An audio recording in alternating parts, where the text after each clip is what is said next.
Well, I don't think we're going to go into this big, massive recession like you had in '08, because that recession, like all other ones, were predominantly on massive debt, leverage. We are experiencing a shortage in a commodity that the world can't live without. Demand keeps growing while supply is decreasing. Major mines were permanently shut down in Ireland and Australia, and shocks to the market could get extreme, which could send prices soaring. The world's fourth most in-demand metal is zinc. China's desperate for it. Learn more about how you can profit from this bull market at crushthestreet.com/zinc1. Again, that's crushthestreet.com/zinc1.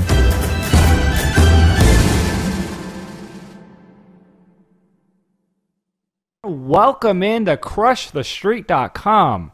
I'm excited today. I got a first-time guest here at Crush the Street. His name is Frank Holmes.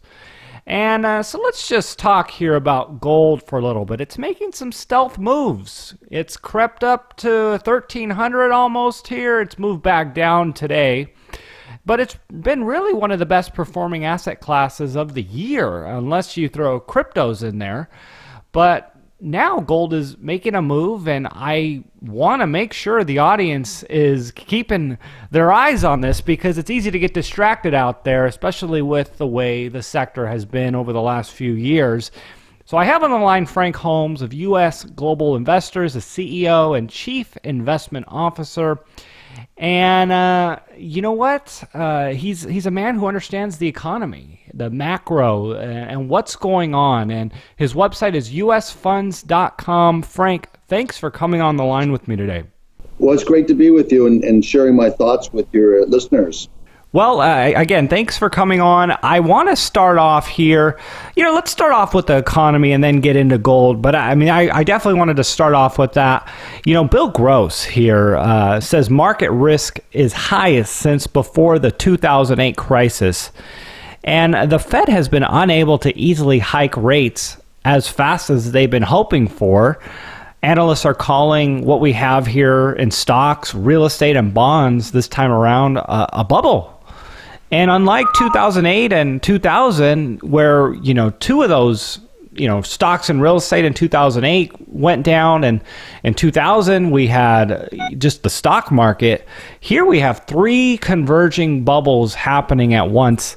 So I'd like to get your thoughts here on, what do you suppose is going on, and are you concerned with the current environment?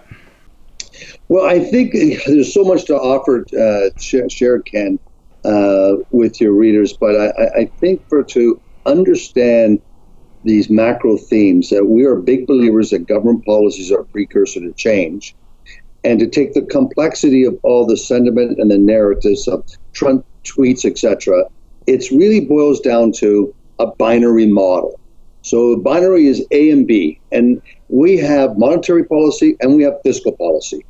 And monetary, once again, separates into another binary, and it's money supply and it's real interest rates. That is, what will the government entice you to buy their bonds with, subtract the monthly CPI number, and you make a decision, are they attractive, yes or no? That is very important for gold. And then fiscal policy are taxes, corporate taxes and individual taxes and regulations. They're the key factor of understanding fiscal policy and spending. So they're taxing, they're spending. That's how that fiscal policy breaks out. And what has happened since 2008 has been this massive steroids and regulations. It's just the unexpected consequences of layered upon regulations, which has actually started under George W. Bush, and it grew under Obama. And we had 16 years of plaque building up in the heart of free markets, many for good intentions, but not thought through. A lot of them emotional in the way they were created. And so you can't raise interest rates without streamlining regulations. You just can't do it. And so they're in this quandary of trying to stimulate economic activity, and they've relied so much on negative real interest rates and cheap money from the Fed to be able to do that, and they themselves have been increasing their regulations of the system. So I think to me, it's fascinating to see when we look to Europe, They have $1 trillion of non-performing loans on their books, the government. 30% from Italy, 30% for Spain. They have structurally massive unemployment for the youth because of union rules and regulations that dominate their economies. They're not streamlining them. And it's just, you can easily see every time that some type of some factor of the economy has been streamlined, you get this huge explosion in growth. And I'll give you a simple one, is tourism. So what the Spaniards did 8 years ago is they made it easier for Chinese to get into Europe. So the process of getting your visa, passport, was so much faster going through the Spanish embassy in Beijing than it was going through the German or the French or the Italian, etc. So what happens, luxury goods jumped 25% in Spain from Chinese tourists, and they never went to Paris, and Paris was minus 2%. So immediately the Brits changed their policies to make it easier for Chinese tourism, and quietly America allows a 10-year tourist visa for Chinese. Well, if you go to New York and the New York Stock Exchange, you'll see that 20% of the people in front taking photographs are Chinese tourists. They're dominating. And I was in Vegas a couple of weeks ago. They said 20% of the tourists there were Chinese tourists. Property real estate along the West Coast is picked up dramatically by Chinese tourists buying property in America. So that's a fiscal policy streamlining. But we've not had it with these other rules that basically have also impacted the number of public companies, which have had. I wrote about that about 3 weeks ago. So I think we're going to live with low interest rates until there's fiscal reform. And so there are great opportunities when you understand that thesis. So I guess, what are your thoughts on them actually raising rates? You alluded to it there right at the end. You think we're going to live with low interest rates. And I read something interesting. It said, and I saw the statistic, it says the historical evidence is overwhelming. In the past 100 years, 16 out of the 19 rate hike cycles were followed by recessions. And only in 3 cases turned out to be exceptions to the rules. And I guess what I'm wondering is, can the economy afford to go into a recession at this current time? It seems like we've exhausted every effort to keep us from going into a recession for all of these years. And here we are potentially going into a recession with no ammo to deploy to combat it. Well, I don't think we're going to go into this big, massive recession like you had in '08, because that recession, like all other ones, were predominantly on massive debt, leverage. And the government are the ones that dictated and allowed brokers to leverage their balance sheets 33-1. You and I didn't do that. It had to be government approved. And when the government turned around and reversed that, that caused this problem.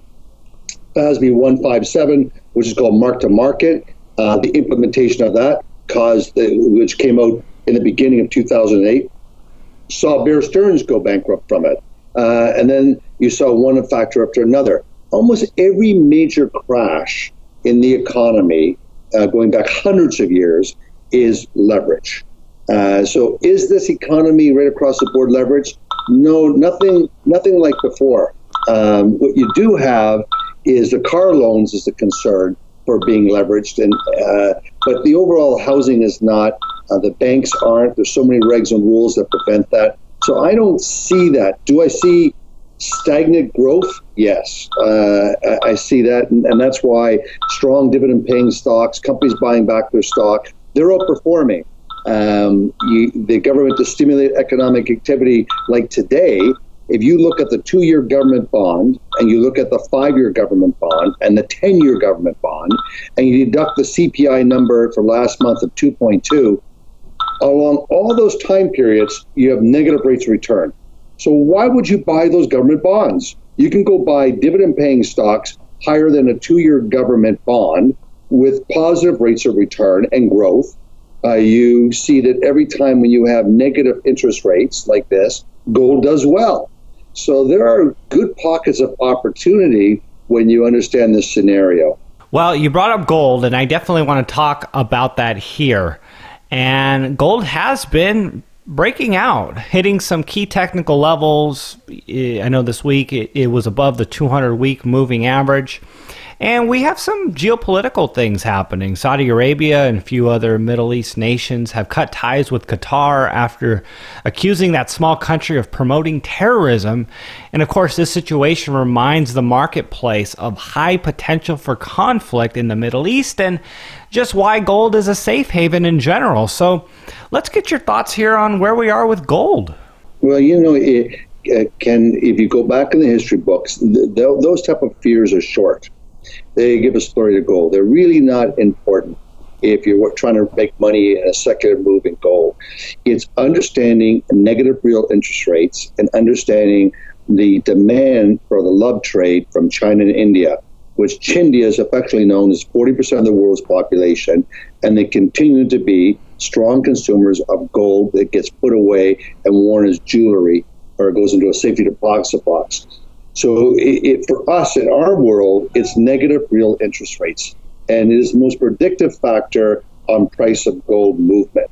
So do you think the economy can handle rates rising here? No. So then how are you going to make money? You see immediately gold starts responding.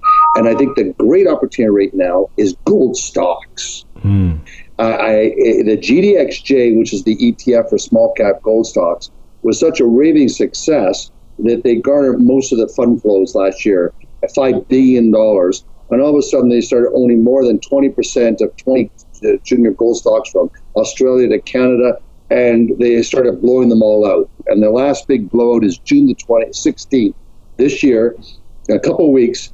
And it's been so disruptive because the price of gold has been rising, and the gold stocks were rising faster, and now they're lagging. They've been pulverized, and there's fantastic buys where these stocks are off 30, 40%, and the price of gold is up, and they're having record free cash flow, record growth in revenue. When I say this, Ken, I like to look at the revenue for the last quarter over the past 4 quarters, and is their production profile stable? That means that if rising gold prices and done any financings, that stock will gravitate to higher prices. So Klondex is a classic. It's off almost 50% from its highs, but record numbers. And this quarter, again, everything's steady Eddie. It'll have fantastic numbers. And so I think that some of these gold stocks are positioned for listeners and readers to be able to buy things on sale by the end of June. Gold trades through 1,300. These stocks explode on the upside. Well, I'm looking actually at a chart here. We'll make sure we have it on the screen and write down the time here, 12 minutes. I'm looking at this chart, and I see at 1940s, the bull market for these gold stocks was spectacular. 1960s, spectacular bull market. 1970s, spectacular. 2008 to 2011, a big one. And I'm looking at what we've started here in January of 2016. We saw a big move in gold stocks, but it's still nothing compared to what we've seen historically. So, what was what we saw in 2016? Was that a fake move, or is that just part of the way gold trades or gold stocks trade? Well, I think that a lot of gold stocks had to go through, the companies had been so dilutive in financings for growth that they lost the rule of return on invested capital discipline. And after the big correction, a lot of them come back into that discipline. And we saw them start to explode last year. And then this year, as I mentioned, the GDXJ and all those changes has had a very demonstrative effect negatively on the valuations of these gold stocks. So it has nothing to do with fundamental values. It has to do with liquidity driven by ETFs. They are not smart beta. They're just market cap. And until they're sold their positions out, Ken, then these stocks are just got a headwind in front of them. But as I said earlier, June 16th is the final date for how many shares are selling of a whole list of names, and they'll be dumped, and there'll be fantastic buys. And then as far as price goes, I almost feel like people have been what feels like burned in the gold sector. As far as, investors, people have been buying since gold was 1900, and it's down. It's not moving the way everyone was hoping it would move. And I almost feel like people aren't going to start paying attention to it largely until we really see gold go into the $1,400-$1,500 range, until people kind of start to get some confidence in it. Any thoughts on that? Yeah, there's no doubt people need the confidence. I think that's very, very important. And I think it's confidence in the president too. So it's at the beginning of the year, there is huge confidence in him, and we'll see how long it lasts. And then the confidence in the president would actually put pressure on gold, right? Because that's what we saw following the election, at least up until January, and then January, that's when gold started to rise. Yeah, I think there's a sentiment that drives markets too, and sentiment to basically drive the emotions of confidence or feeling safe. And the important part is to feel safe. But I guess coming back, it's well documented with all the quant funds that the alpha creation is small cap stocks. The only thing is that small cap stocks have greater volatility. And do investors recognize this is where the opportunities are? Can you stomach the volatility, and can you use volatility to your favor? Can you buy them when they correct, like Netflix had a huge run up and then fell over and then fell 50% and then surged right back to all-time highs? Can you stomach those things? And I think that's the most important psychological, forget the noise of the president as much as what can you stomach in the volatility of these stocks. But I'm a big believer that if you can look at companies where the revenue for the last quarter is above the past 4 quarters, and where the cash flow for the last quarter is above the average of the past 4 quarters, then stay long. And on the volatility, they correct, you buy them. Because those stocks historically go to higher highs. All right, Frank. Well, hey, I appreciate your knowledge and coming on the show with me today. If people want to learn more about what you're doing, the research that you're putting out, where would they go? And tell everyone more about what they'll find. Well, go to our website, usfunds.com. It's pretty easy, usfunds.com. And I recommend you sign up for what's called the Investor Alert.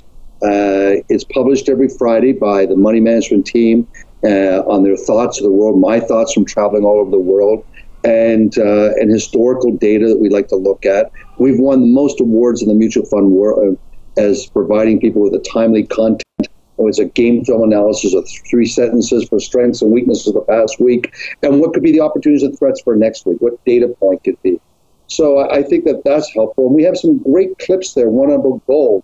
It's a 4-minute video clip on gold, and another one on the airline industry, explaining the JETS ETF.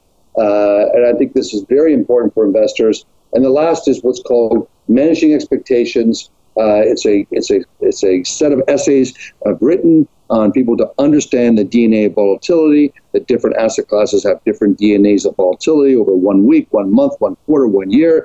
And it's how do you manage your expectation for yourself is managing that volatility when you know the math. And there's a 70% probability this math just keeps reoccurring and reoccurring and reoccurring. And when you know that, you actually don't show up in Chicago in December in shorts and flip-flops, and you're dressed appropriately for the weather. And vice versa, when you come to Texas, you dress for the weather and you dress for the markets, because they do go through these cyclical patterns.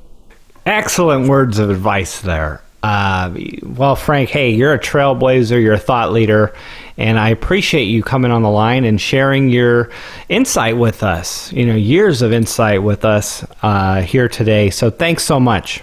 Thank you.